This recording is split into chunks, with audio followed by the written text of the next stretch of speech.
नमस्कार good morning जय जगन्नाथ। आज जनवरी 31 तारीख शुक्रवार। आज दिन भरी अनेक बड़ गुरुत्वपूर्ण खबर गुड़िक आसी। राशन कार्ड को नहीं आसला बड़ सूचना। अन्यपटे सरकार अनेक नुआ नियम जारी कर नुआ योजना सहित। तेबे आसंतु आज सकाळ आसीथिबा 25टी बड़ खबर उपर नजर पकाइबा। प्रथम खबर बढ़िला राशन कार्ड ई-केवाईसी समय सीमा। राज्य में ration card e-KYC update February 15 तारीख पर्यंत बढ़ी बोली खाद्य जोगाण मंत्री कृष्णचंद्र पात्र सूचना देइचंती। पूर्वर जनवरी 31 तारीख अर्थात आज ई-केवाईसी अपडेट करिवार शेष तारीख भाव में दिन धार्य करा जायथिला।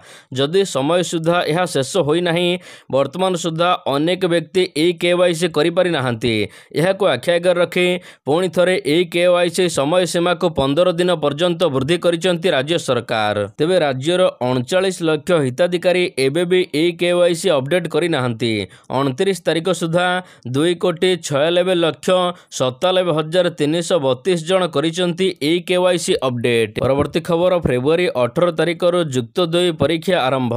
आउ मात्र 18 दिन अर्थात फेब्रुआरी 18 तारीख जुक्त 2 परीक्षा आरंभ हेबो।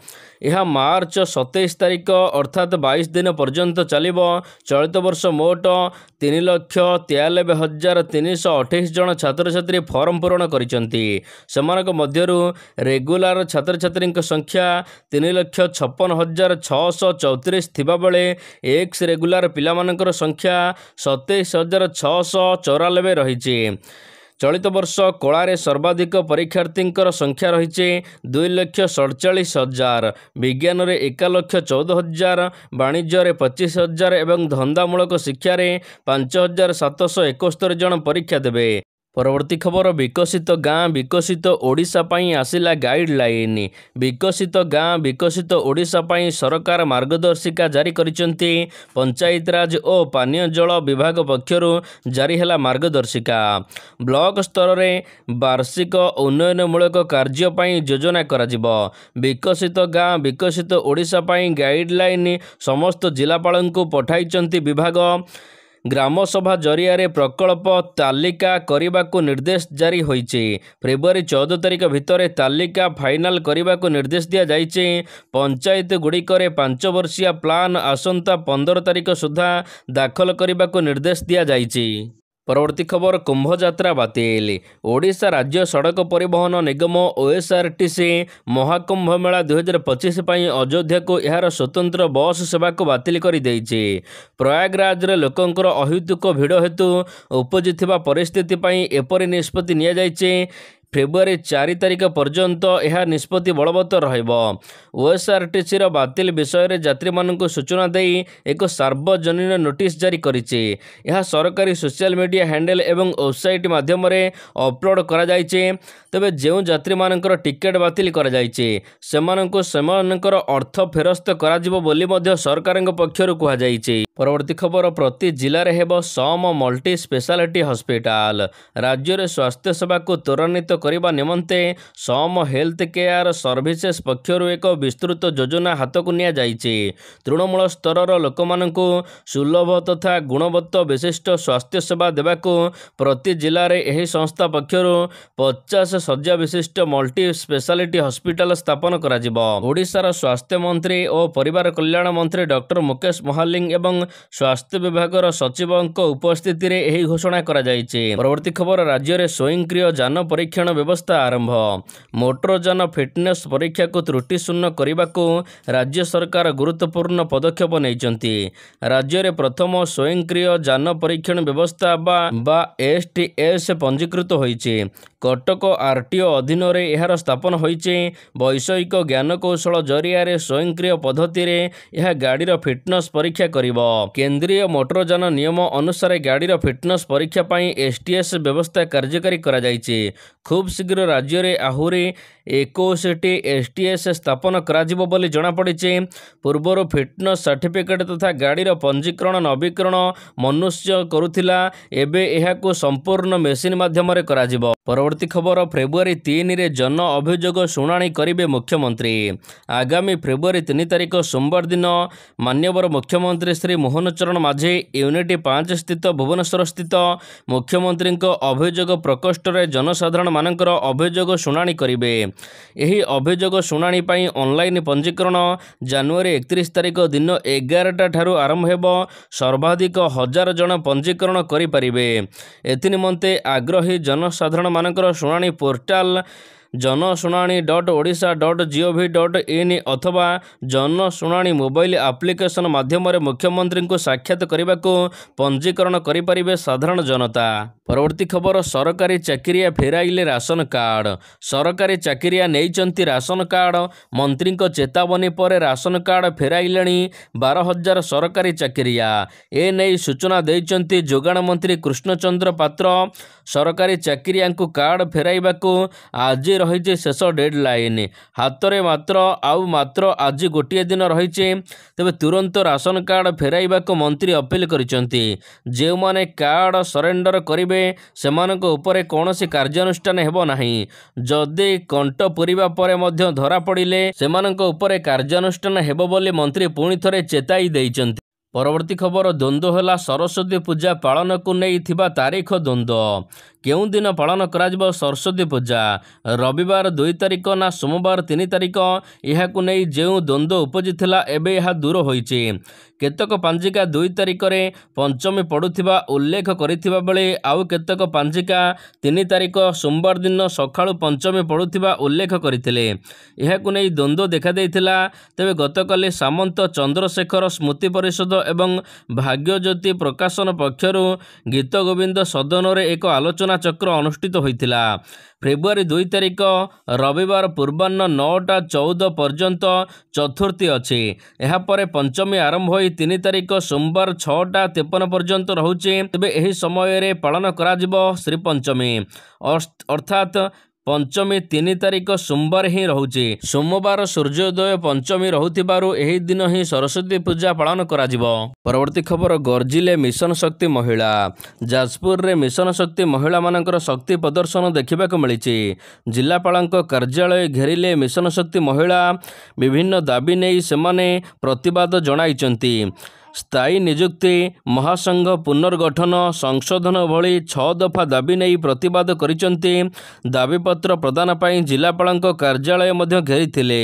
ତେବେ ଏହି ଆନ୍ଦୋଳନରେ 5,000ରୁ ଅଧିକ ମିଶନ ଶକ୍ତି ସଦସ୍ୟମାନେ ସାମିଲ ହୋଇଥିଲେ। ପରବର୍ତ୍ତୀ ଖବର, ଫେବୃଆରୀରେ ବିଜେପିକୁ ମିଳିବ ନୂଆ ସଭାପତି। ଭାଜପାର ନୂଆ ସଭାପତି ଘୋଷଣାକୁ ନେଇ ରାଜନୀତି ସରଗରମ ରହିଛି। ଏସବୁ ଚର୍ଚ୍ଚା ଭିତରେ ରାଜ୍ୟ ସହ ନିର୍ବାଚନ ଅଧିକାରୀ ସୁକାନ୍ତ ପାଣିଗ୍ରାହୀ ବଡ଼ ସୂଚନା ଦେଇଛନ୍ତି। ସେ କହିଛନ୍ତି ଖୁବ୍ ଶୀଘ୍ର ରାଜ୍ୟ ବିଜେପି ସଭାପତି ଘୋଷଣା କରାଯିବ। ଫେବୃଆରୀ ପ୍ରଥମ ସପ୍ତାହ ସୁଦ୍ଧା ଏନେଇ ଘୋଷଣା ହେବ। ରାଜ୍ୟ ନିର୍ବାଚନ ଅଧିକାରୀ ଓଡ଼ିଶା ଆସି ଆଲୋଚନା କରିଛନ୍ତି। ଖୁବ୍ ଶୀଘ୍ର ବାକି 14 ଜିଲ୍ଲାର ସଭାପତିଙ୍କ ନାମ ମଧ୍ୟ ଘୋଷଣା କରାଯିବ। ଏହା ସହିତ ରାଜ୍ୟ ସହପ୍ରଭାରୀ ଲତା ଉସାଣ୍ଡି ମଧ୍ୟ ପ୍ରତିକ୍ରିୟା ଦେଇଛନ୍ତି। ସେ କହିଛନ୍ତି ସଂଗଠନ ମହାପର୍ବ ଚାଲିଛି। ଖୁବ୍ ଶୀଘ୍ର ନିର୍ବାଚନ ସରିବ। ନିର୍ବାଚନ ଚାଲିଛି, କୌଣସି ବିଳମ୍ବ ହୋଇନାହିଁ। ଫେବୃଆରୀ ମାସରେ ରାଜ୍ୟ ବିଜେପିର ନୂଆ ସଭାପତି ନାମ ଘୋଷଣା କରାଯିବ। ପରବର୍ତ୍ତୀ ଖବର, କୁହୁଡ଼ି ପାଇଁ ସତର୍କ ସୂଚନା। ଏପଟେ ବଢ଼ିଲା ତାତି। ଆସନ୍ତା 2 ଦିନ ଅର୍ଥାତ୍ 2 ତାରିଖ ପର୍ଯ୍ୟନ୍ତ 10 ଜିଲ୍ଲାକୁ ୟେଲୋ ୱାର୍ଣ୍ଣିଂ ଜାରି କରିଛି ପାଣିପାଗ ବିଭାଗ। କଟକ, ଖୋର୍ଦ୍ଧା, ଢେଙ୍କାନାଳ, ବୌଦ୍ଧ, ଅନୁଗୁଳ, କେନ୍ଦୁଝର, କଳାହାଣ୍ଡି, କନ୍ଧମାଳ, ନୟାଗଡ଼, କୋରାପୁଟ, କାକଟପୁର ଆଦି ସ୍ଥାନରେ ଘନ କୁହୁଡ଼ି ଦେଖିବାକୁ ମିଳିବ। ଶୁକ୍ରବାର ରାତି ଏବଂ 2 ତାରିଖ ସକାଳ 8ଟା ପର୍ଯ୍ୟନ୍ତ ସତର୍କ ସୂଚନା ଜାରି କରାଯାଇଛି। ଏହା ସହିତ ଭଦ୍ରକ, କେନ୍ଦ୍ରାପଡ଼ା, ଯାଜପୁର, ବୌଦ୍ଧ, ଅନୁଗୁଳ, କେନ୍ଦୁଝର, କଳାହାଣ୍ଡି, କନ୍ଧମାଳରେ ଘନ କୁହୁଡ଼ି ଦେଖାଦେବ।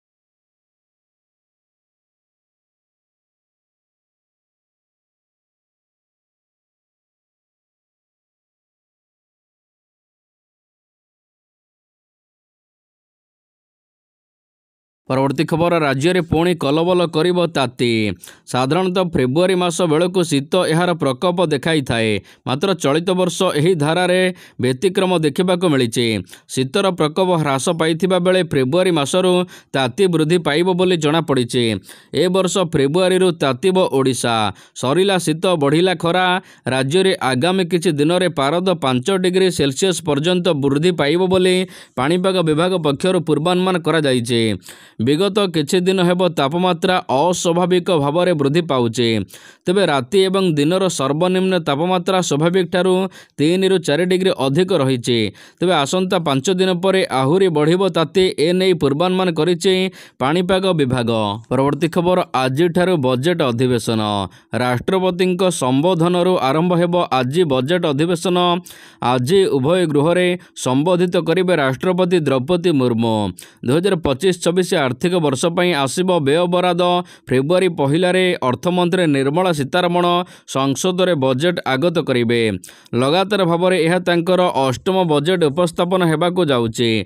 संसदर प्रथम पर्याय बजेट अधिवेशन जनवरी 31 तारिख आरंभ हो फेब्रुआरी 13 तारिख पर्यंत चलिबो सेहिपरि द्वितीय पर्याय मार्च 10 रु आरंभ हो एप्रिल 4 तारिख पर्यंत चलिबो मध्यवित्तंकु नजर रखी आयकर टिकस उपरे रिहाती वृद्धि पाई पारे दरदाम वृद्धि उपरे मध्य आश्वस्ति मिली पारे नुआ और पुराना टिकस व्यवस्था रे अनेक परिवर्तन करा जाई पारे। परवर्ती खबर आवास दुर्नीति गिरफ हेले सरपंच आवास योजना रे टंका हड़प करिबा महंगा पड़िला सरपंचक सहित गिरफ हेले स्वामी गजपति जिला आर उदयगिरी ब्लॉक रो बास्तुगुड़ा पंचायतर सागड़ा साही रे आवास दुर्नीति घटना रे कार्यानुष्ठान होईछि। जयंती इरतंक कार्यादेश को सरपंच लुचाई रखिथिले परे जयंती निकटकू भूल टंका चली जाइथिबा कही 2टी किस्ती रे 1 लाख टंका उठाई नैथिले सरपंच तबे एभली सत्य सामना को आसिबा परे सरपंच एवं तांको स्वामी को गिरफ करा जाइछि। परवर्ती खबर ओडिशा रे निवेश पई पुंजी निवेश करिबाकू एमएयू करिथिबा टॉप कंपनी विषय रे जानंतु जेतेकी लक्ष्य थिला एहार 2 गुण पुंजी निवेश पई प्रतिश्रुति मिलिला। उत्कृष्ट ओडिशा सम्मेलन 2 दिन मध्य 145 एमएयू स्वाक्षरित करिसेंती राज्य सरकार जेउथिरे 13 लाख कोटी पुंजी निवेश मिलिबो बोली ओडिशा को प्रतिश्रुति दिया जाइछे। तेबे एहारी मध्य आदानी ग्रुप 2,28,000 कोटी पुंजी निवेश करिबे सेहिपरि वेदांत 1 लाख कोटी टाटा ग्रुप 87,944 कोटी जेएसडब्ल्यू 75,000 कोटी एनएलसी 52,000 कोटी सेल 50,000 कोटी एनटीपीसी लिमिटेड 36,000 कोटी नाल्को 35,000 कोटी यह सहित जेएसपीएल 25,000 कोटी आदित्य बिरला ग्रुप 19,000 कोटी टंका पुंजी निवेश करेंगे ओडिशा रे यह सहित पारादीप पोर्ट अथॉरिटी 13,000 कोटी। परवर्ती खबर कुंभ मेला दला चकटा तदंत पई निर्देश उत्तर प्रदेश प्रयागराज रे चलिथिबा महाकुंभ मेला रे घटिथिबा दला चकटारे 30 रु अधिक लोक प्राण हराइथिबा बेले 60 रु अधिक लोक आहत होइचंती। एही घटना परे कठोर नियम आनिछि प्रशासन एबे वीवीआईपी पास गुडी को बातिल करा जाइछि एवं मेला को जाउथिबा रास्ता गुडी को भक्त मानकर सुगम गति पई एकमुखी कार्यकारी करा जाइछि। सेहिपरि मेला परिसर को नो व्हीकल जोन घोषणा करा जाइछि कोनोसी प्रकार गाड़ी मेला क्षेत्र मध्य को प्रवेश करि परिबो नाही। सेहिपरि प्रयागराज आखपाख जिला को आसुथिबा गाड़ी गुड़िक सही जिला सीमार ही रहिजिबो। अन्यपटे फेब्रुआरी 4 तारिख पर्यंत सहर में 4 चकिया जान को संपूर्ण निषेध करा जाइछि। दला चकटा घटना रे मृत्युवरण करिथिबा परिवार वर्गों को 25 लाख टंका सहायता देबाको योगी आदित्यनाथ मुख्यमंत्री घोषणा करिसेंती।